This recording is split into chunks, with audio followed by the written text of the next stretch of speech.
Andrews Parish for this District 7 3A matchup between the Parkview Baptist Eagles and the Brusly Panthers on a great night for football in the state of Louisiana. Jeff Palermo along with Jason DeCuir, and this should be a good matchup.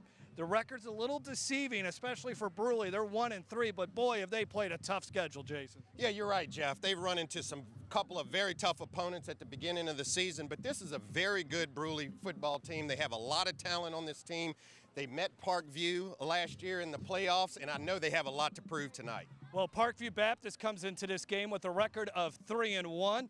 A lot of guys they lost off that state championship team from a season ago, so there's some new names and new faces. One of those guys is Houston Robert, one of their running backs. Yeah, Houston Robert is their Mr. Everything. He's a two-way player. He already has 6 touchdowns on the season, and every time he touches the ball, it's good for about 18 yards. He has 4 touchdowns rushing and 2 receiving, so they're going to need a lot from Houston Robert tonight. Well, as we know, Parkview Baptist loves to run the football, but Brusly's got a good running back too. Carcel Alexander, who rushed for over 200 yards against Bell Chase a couple weeks ago.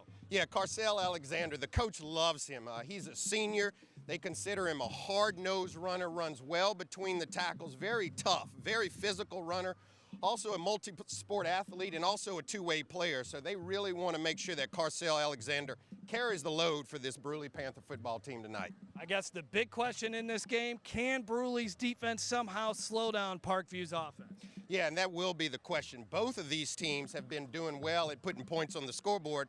The question is, who can stop who in this football game tonight? And that's going to be a real test for both of these teams. It should be a lot of fun. From Brusly High School, the Parkview Baptist Eagles taking on the Brusly Panthers. Now let's send it over to Lafayette, where Troy LaBeouf and Joel Davis, they have the call of the St. Thomas More Cecilia game.